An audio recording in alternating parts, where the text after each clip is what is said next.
আজকের এই অধিবেশন থেকে জানব আমলকি একাদশীর মাহাত্ম্য, পালনের সময়সূচি এবং দিনক্ষণ।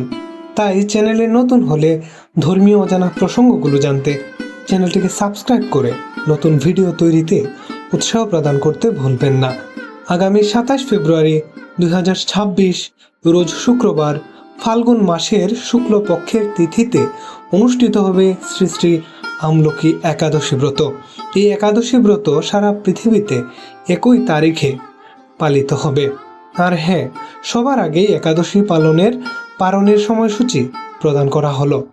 28 ফেব্রুয়ারি 2026 রোজ শনিবার সকাল 6:05 থেকে 9:55 মধ্যেই সমাপ্ত হবে। এটি হচ্ছে ভারতে, এবং বাংলাদেশের সময়সূচি অনুযায়ী সকাল 6:26 থেকে 10:10 ভেতর পালনের সময়সূচি অনুষ্ঠিত হবে। এখন আমরা জানব আমলকি একাদশীর ব্রত মাহাত্ম্য। একবার শ্রী ভগবান নারায়ণ বৈকুণ্ঠ লোকে জগন্মাতা লক্ষ্মী দেবীকে বলছেন, হে প্রিয়ে, জড়জগৎ সদা সর্বদা দুঃখে পরিপূর্ণ।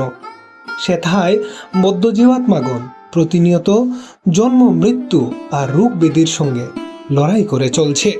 মায়া দ্বারা আচ্ছাদিত হওয়ার ফলে তারা বুঝতেই পারছে না কত কষ্টে রয়েছে। তাই আমার মুখপদ্ম থেকে এমন এক বৃক্ষ মর্তলোকবাসী দিগকে উপহার করব, যার ফল ফুল তথা সমস্ত কিছু মানব তথা সমস্ত জীবজন্তুর হিতকারিণী হবে। এর ঔষধি গুণাগুণ এত শক্তিশালী হবে যা যে কোনো পীড়া দমনে শক্তিশালী ভূমিকা নেবে। আর সেই বৃক্ষে আমি স্বয়ং বিরাজিত হব।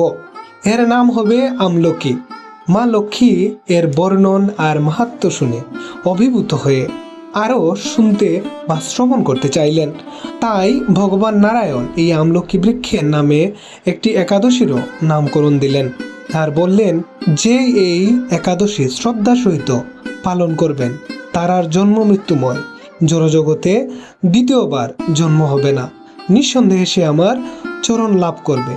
যেহেতু মা লক্ষ্মী হলেন জগতের মাতা, তিনি প্রতিটি বদ্ধজীবের কষ্টের সমাপ্তি দেখে শ্রীনারায়ণের পদযুগল পাবে ভেবে তিনি অত্যন্ত খুশি হলেন। এই ছিল আমলকি একাদশীর ব্রত মাহাত্ম্য।